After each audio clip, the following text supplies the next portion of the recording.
de agradecer a todos pela presença aqui hoje.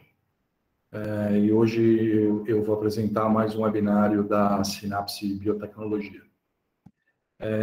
Meu nome é Pedro Paulo Gattai Gomes, eu sou o assessor científico da Synapse Biotecnologia e hoje eu apresentarei para vocês um webinário sobre extração e purificação de ácidos nucleicos.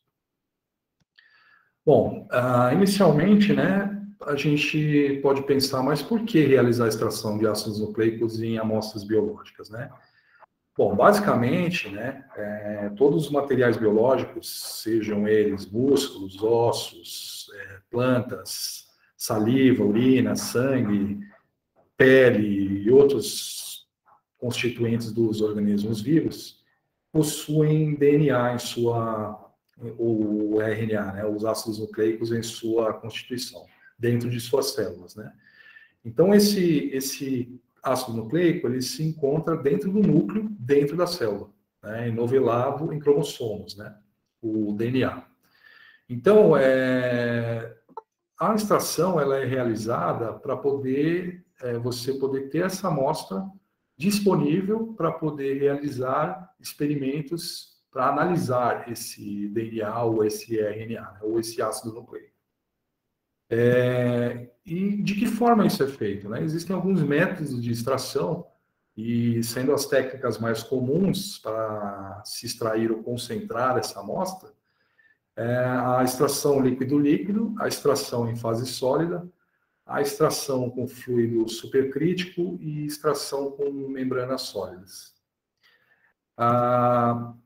A extração líquido e líquido, ela separa um componente ou componentes específicos de uma mistura heterogênea de líquidos. Ele se baseia nas diferenças de solubilidade desses dois líquidos, que são líquidos diferentes e immiscíveis. Por sua vez, a extração sólida, em fase sólida, os compostos eles estão dissolvidos ou suspensos em uma mistura líquida. E eles são separados de outros compostos na mistura. E eles são separados de acordo com as suas propriedades físicas e químicas.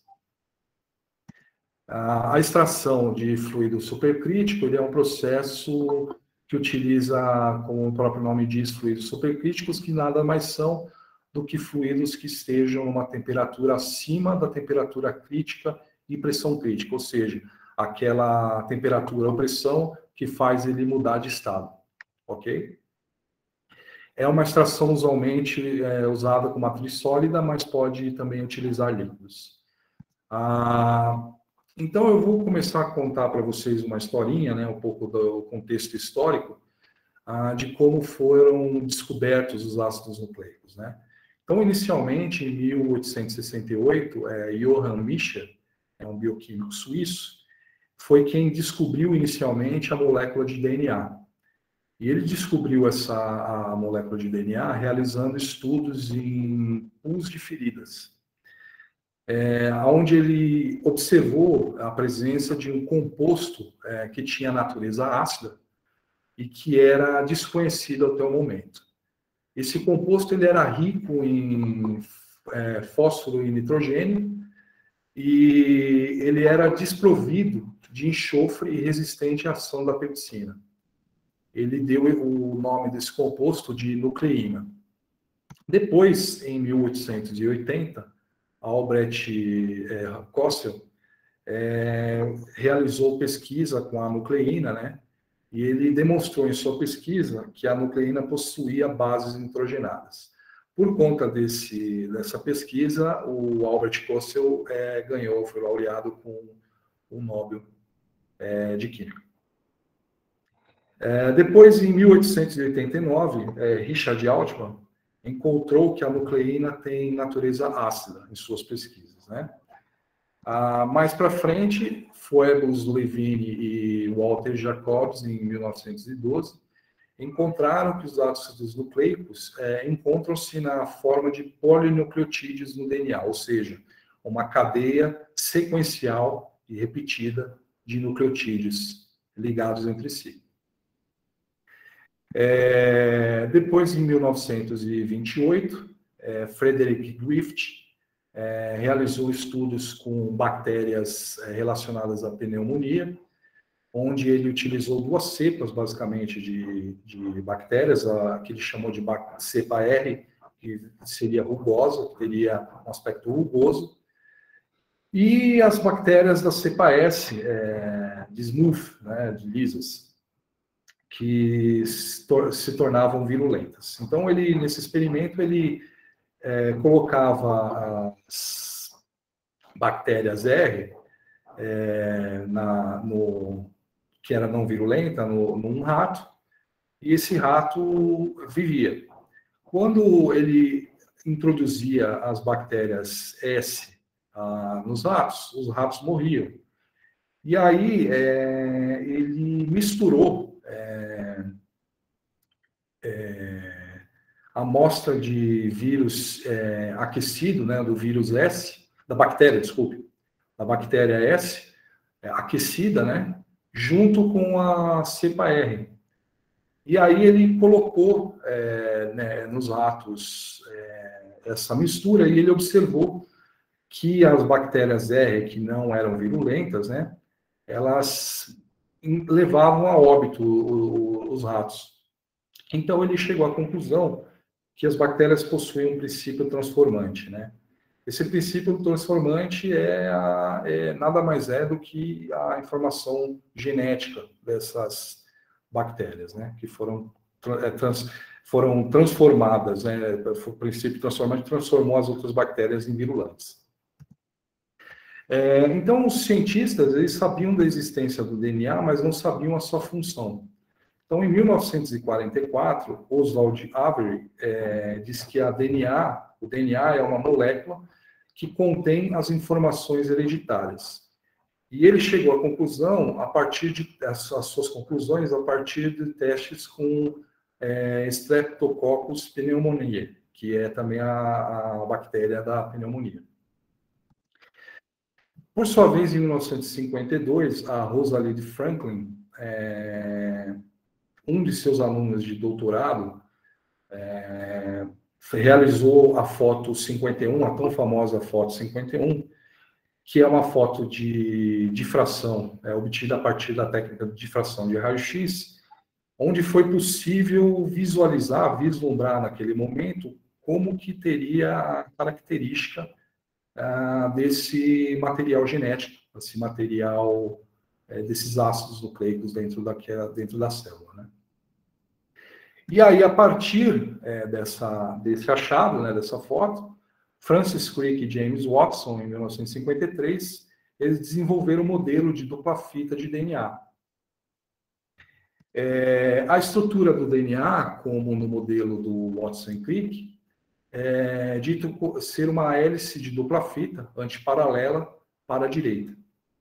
Ela tem uma orientação antiparalela porque é composta de 2 fitas que correm lado a lado, mas que apontam para direções opostas.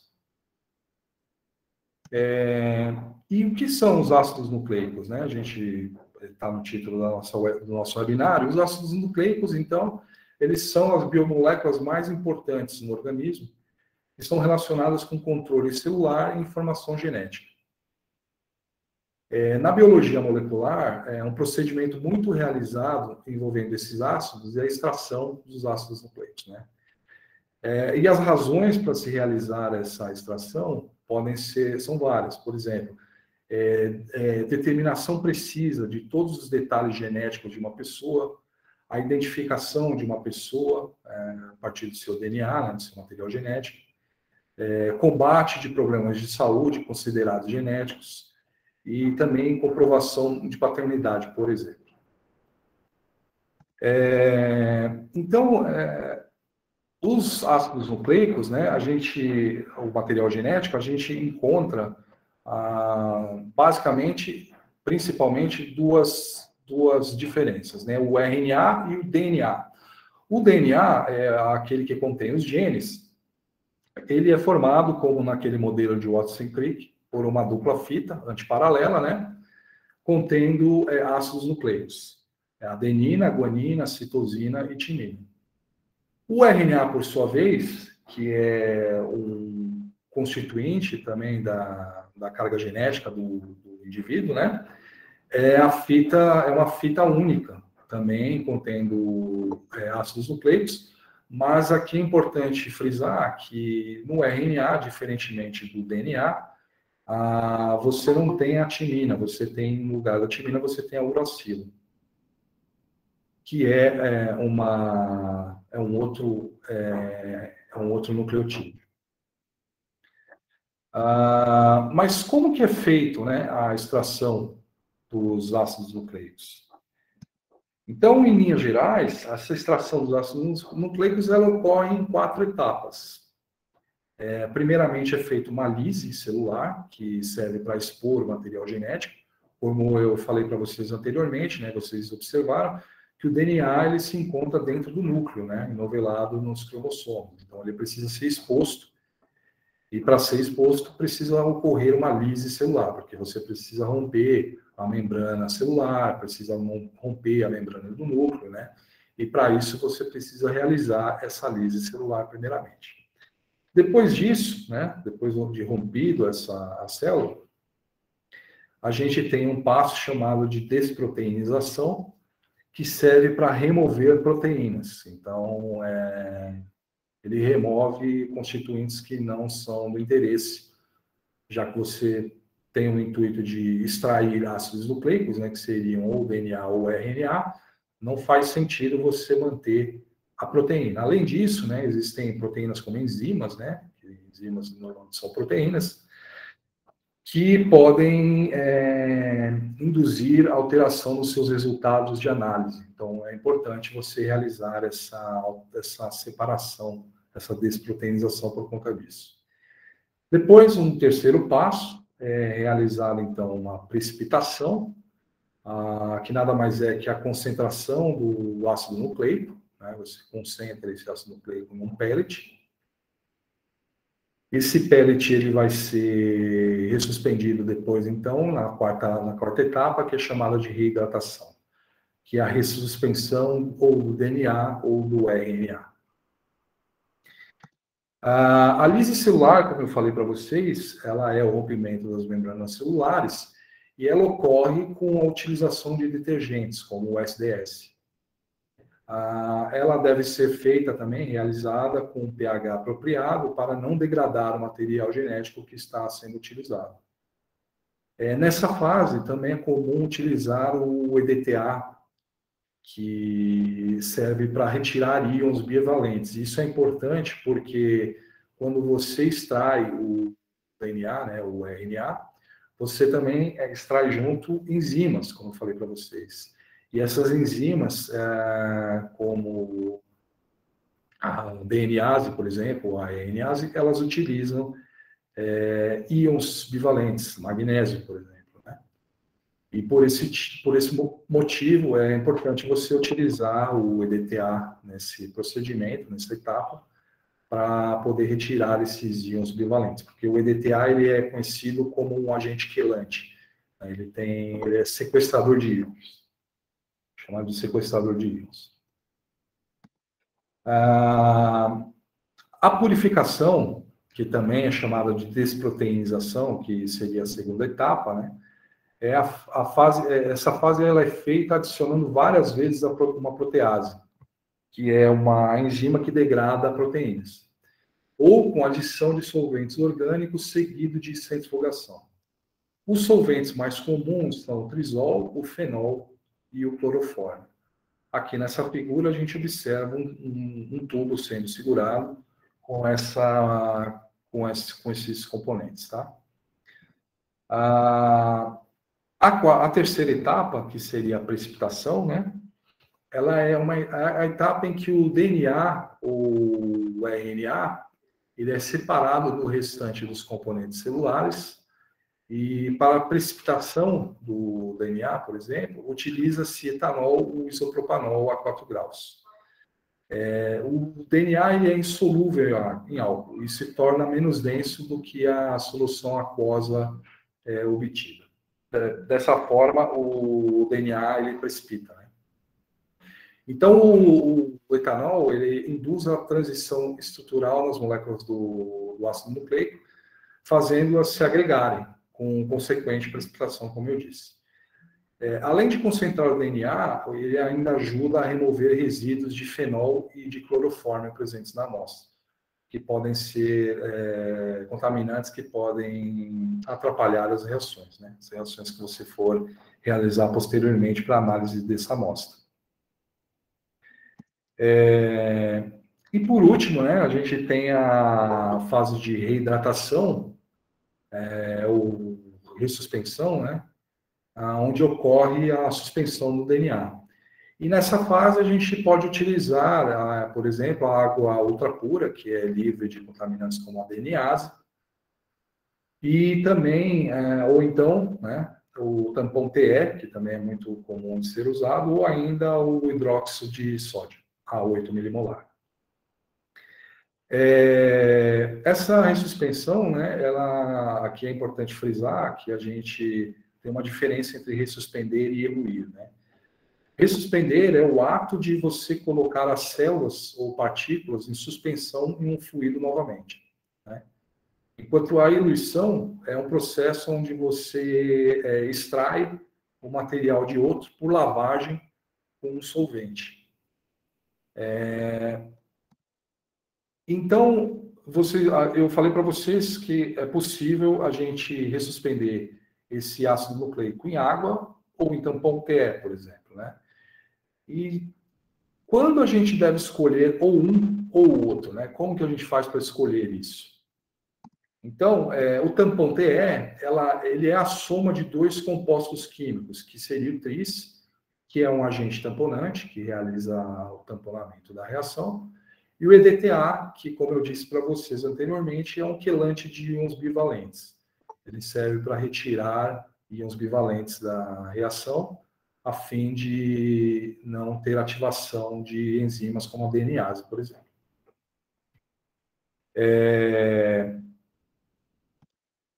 E quais as vantagens e desvantagens de se escolher entre um ou outro eluente, né?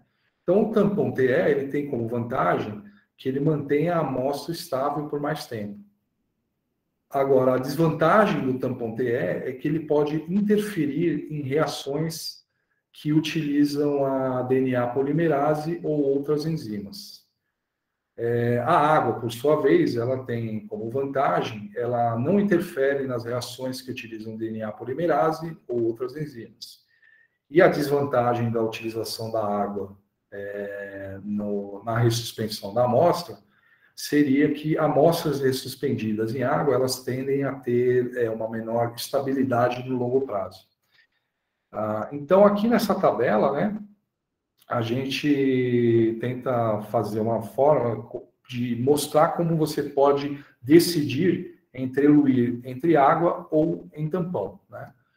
Então, 3 questões você deve levar em consideração. A pureza da amostra que você vai ter, né? Que você vai querer ter, ou que você tem efetivamente, o tempo de armazenamento que você vai ter dessa amostra, que ele vai ficar armazenado, e ainda as aplicações que serão realizadas posteriormente com essas amostras, né?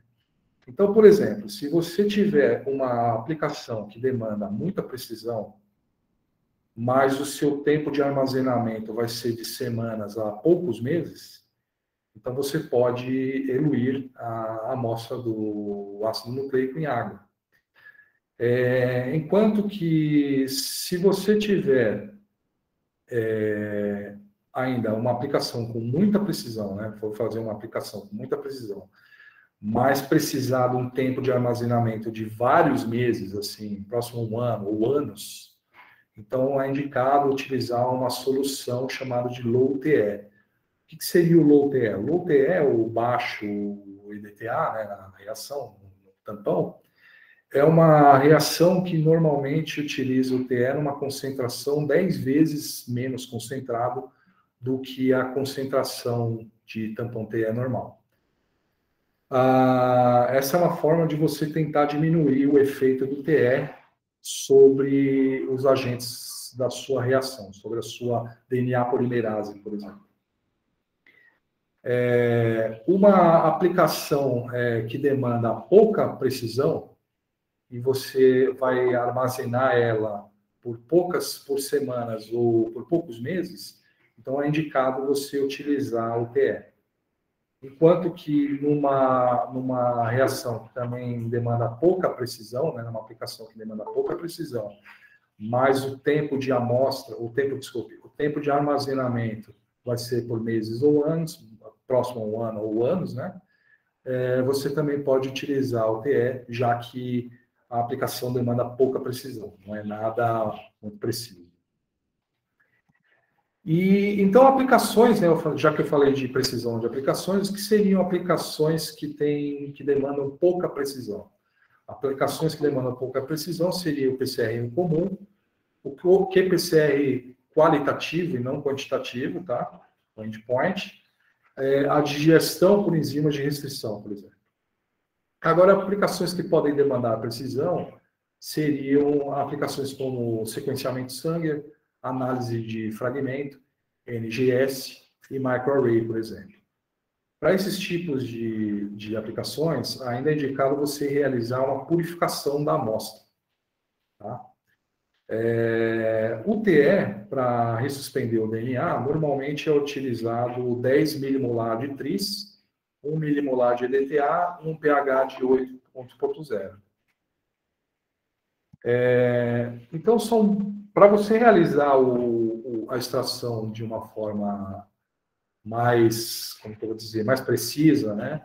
É interessante você realizar o que é dito de boas práticas para extração, e nada mais é do que a realização de algumas etapas ou algumas questões que você deve levantar ou fazer, né, para poder realizar essa extração de uma maneira mais precisa, né?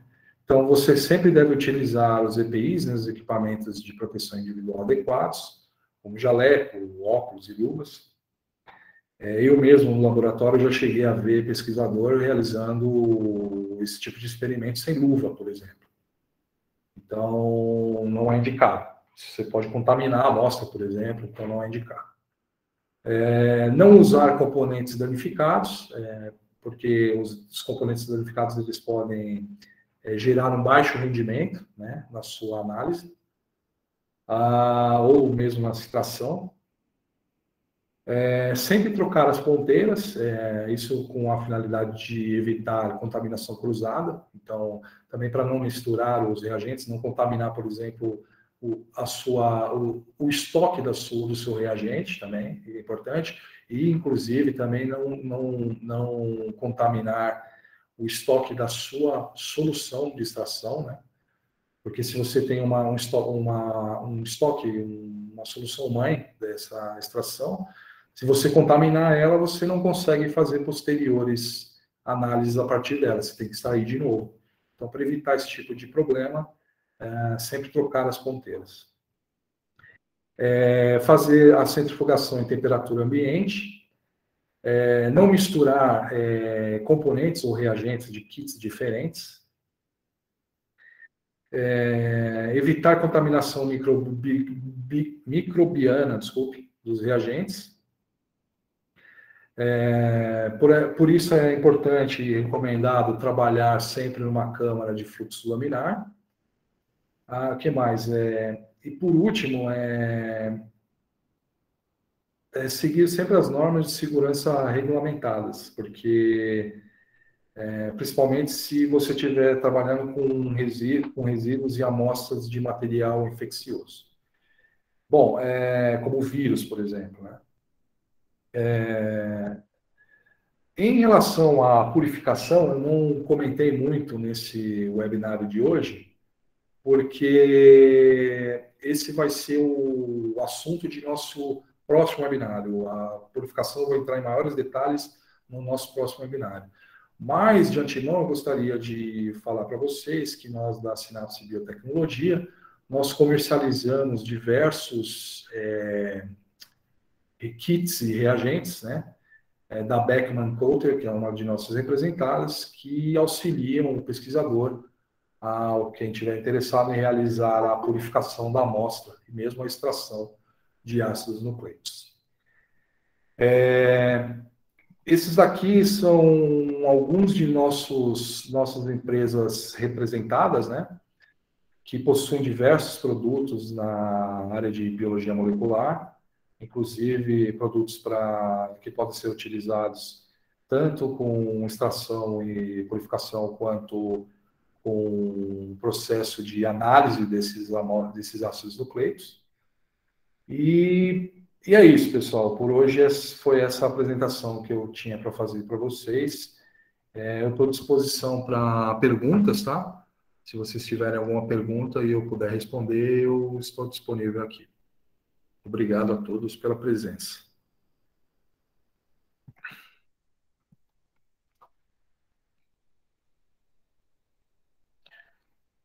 Deixa eu ver aqui, que parece que tem uma dúvida aqui, né?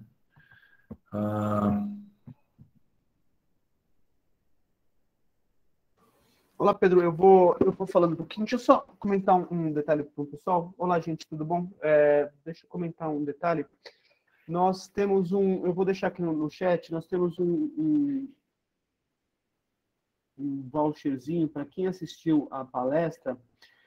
Vocês podem usar esse voucher, é um voucher de 10% de desconto para todos os produtos que vocês precisarem comprar da Synapse. Aqui é um voucher só para o pessoal que assistiu. Eu vou colocar aqui para vocês, chama-se um MKT 1122. Então, na hora que você for solicitar algum orçamento para a Synapse, é só enviar falando que você assistiu a palestra, assistiu o webinário de extração, eu coloquei aqui no chat, tá? Usando esse código, você automaticamente ganha 10% de desconto nos produtos da Synapse. Tá bom?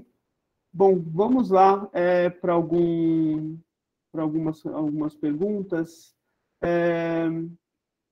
Podemos ter acesso a esse material depois da apresentação? Sim, esse webinário fica no nosso YouTube, tá, gente? Então, quem quiser assistir depois, nós temos aí no nosso YouTube, dá para vocês assistirem depois. Por favor, também, se vocês quiserem compartilhar essa informação, por favor, sintam-se à vontade, tá? Mariane, Paula, bom dia. Uma dúvida, após a amostra ser inserida no tampão, ela pode ser armazenada a menos 80? Se sim, por quanto tempo? Por favor, Pedro. Após a amostra ser inserida no tampão, se pode armazenar a menos 80. O ideal na extração de RNA, né, pelo menos, é você deixar a menos 80 após na etapa de concentração do ácido nucleico, né? Você pode deixar em menos 80, sim. Tem gente que deixa por 2 horas apenas. Eu, na minha prática, no laboratório, eu gostava de deixar overnight, eu deixava de um dia para o outro. Mas tem gente que diz que em 2 horas você já tem a amostra concentrada, suficientemente concentrada para você realizar os experimentos, né? E pode armazenar em menos 80, sim, com certeza. Acho que eu respondi a pergunta, né? Mariane, se foi respondido, você pode abrir seu áudio também, se você quiser falar alguma coisa. Sim, obrigada. De nada, Mariane. Tá, ok. Vamos lá para o próximo. Camila Brazão. A extração... é isso mesmo, tá? A extração com fenolcloroforme é do tipo do líquido, de separação e... Espera um pouco, deixa eu ver se eu consigo aumentar aqui. Do tipo líquido de separação debris celular e proteínas. Camila, não entendi a sua pergunta. Bom, se eu entendi corretamente, Alex, ela está querendo saber se a extração do tipo, utilizando fenolcloroforme, é do tipo líquido e líquido, separando debris celulares de proteínas. E sim, ela é um desse tipo, porque se você analisar no tubo, onde vai ter os reagentes, depois de ter misturado eles, né, você vê a separação das fases, né, dos líquidos, né? E você separa, realmente, você separa debris celulares e proteínas. Separa tudo ali. Principalmente RNA de debris celulares e proteínas, né? Acho que eu Camila, respondeu a sua pergunta? Sim, respondeu sim. Muito obrigada. De nada. Okay. Vamos lá, Emílio Ignácio. Desculpa, Emily Ignácio. Há uma diferença na extração com cloroformo e a coluna de sílica ou BIDs? Sim.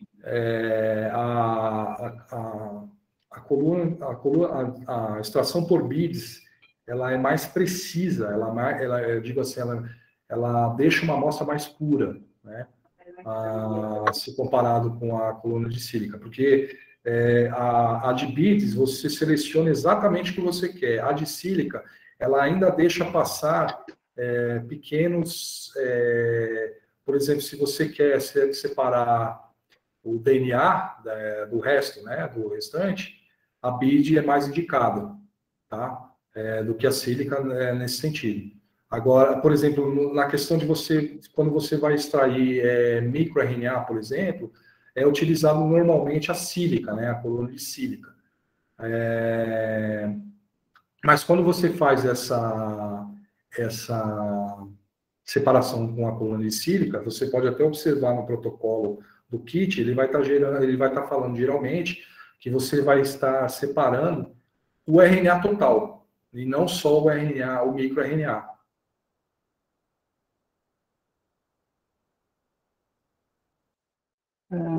Mais grosseiro se comparado com a BID.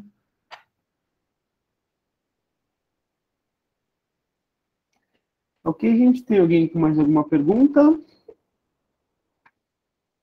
Emily, foi respondida a sua pergunta. Você tem alguma pergunta mais? Pode abrir seu áudio e responder. Deixa eu tentar explicar. Me ouvem? Sim, te ouvimos, Emily. Oi, eu queria saber mais em relação aos reagentes, assim, eles são parecidos? Tem que ter alguma adaptação? Os reagentes, você diz É muita diferença da extração com cloroforme ou com a sílica, né?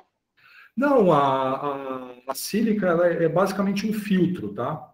A coluna de sílica ela é basicamente um filtro. Você pode fazer a reação com os mesmos reagentes, mas a diferença é que você vai passar essa amostra pelaquela coluna. Aquela coluna, como sendo um filtro, ela vai tentar filtrar por tamanho, né? Já que tem um poro naquele filtro, né? E aquele filtro vai tentar filtrar por tamanho. Mas, como eu disse, a BID, o que ela faz? A diferença é que a BID ela se liga direto ao DNA, né? A amostra de ácido nucleico. E também se liga direto ao RNA. Então, você consegue, se tiver, por exemplo, um peptídeo ou alguma coisa, com a sílica ele pode passar. Agora, na BID, não. Na BID, você vai colar só, na BID, vai grudar na BID só o ácido nucleico. Então, por isso, ele vai sair uma amostra mais pura, tá? Entendi, obrigada. Os reagentes, quanto aos reagentes, são os mesmos, tá? Não diferem. Emily, perdão, Pedro, só para dar um complemento aí. Na verdade é o seguinte, quando você faz uma extração por fenolcloroformo, geralmente a gente chama de uma extração do próprio laboratório, uma extração com reagentes que a gente vai comprando aí no laboratório e vai fazendo. Normalmente nos kits, tanto de BIDs quanto nos kits de sílica, os reagentes, teoricamente, eles vêm assim, né? Reação de Lisen A, reação de solução B, né? Geralmente assim, eles colocam... existem, é claro, cada empresa ela tem uma especificação um pouquinho melhor para fazer um Lisen mais eficiente, para fazer um bind mais eficiente, tá? Normalmente no kit ele vem específico com cada um desses reagentes, mas basicamente a reação de Lise é uma reação de detergente comum, né? Às vezes, para fazer lição, eles mandam água mesmo, eles acabam colocando água já livre de DNase e RNase, mas cada empresa coloca um componentezinho a mais aí que vai diferenciar, né? Isso que diferencia, às vezes, um kit melhor de um outro kit. Por que esse kit rende mais do que esse outro kit aqui? Então, às vezes, isso é por causa das empresas que colocam alguma surpresinha a mais, né? Que eles não contam o que são, dentro da solução de Lise ou da solução de Bind, né, que acaba melhorando um pouquinho aí. Até mesmo as colunas de sílica ou os beads magnéticos, né, isso também interfere bastante. Tem empresas, por exemplo, a gente trabalha com a Beckman, e a Beckman hoje é uma das melhores empresas que produzem esse sistema de beads, né. Então, você tem aí beads com uma eficiência muito maior do que alguns beads de algumas outras empresas, né. Então, a eficiência de que o DNA vai grudar no bead ou que o DNA vai se ligar à sílica, né? Então, isso que interfere, às vezes, de uma empresa para outra, mas é mais ou menos por aí. Entendi. Tá bom? Acho que respondemos sua pergunta, né, Emily? Sim, respondeu sim, obrigada. Nada. Mais alguém? Tem alguma pergunta? Ok, gente, então a gente agradece a atenção de todo mundo. Não esqueça de usar esse MKT que a gente colocou nas suas compras, MKT 1122, mas não esquece de colocar no e-mail, olha, eu participei do webinário e a gente recebeu esse código MKT 1122 e nós vamos deixar aí por 2 meses a utilização desse voucher aí que vocês têm, tá bom? Muito obrigado a todos e até o nosso próximo webinário. Tá? Não esqueça que fica gravado no YouTube também, tá? Não perca, o nosso próximo webinário será sobre especificamente purificação de ácidos nucleicos, ok? Obrigado, pessoal. Obrigado a presença de todos.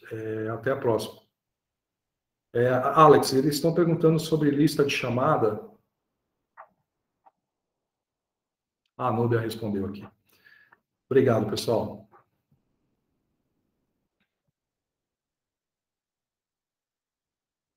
Hoje a gente perguntaram aqui se é emitido um certificado.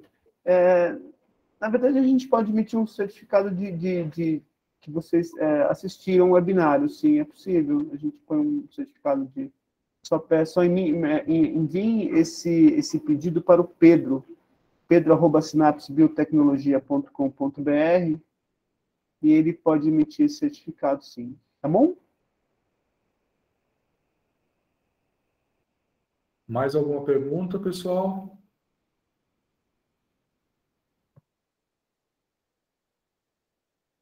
Bom, eu acho que é isso. Obrigado a todos mais uma vez e até a próxima.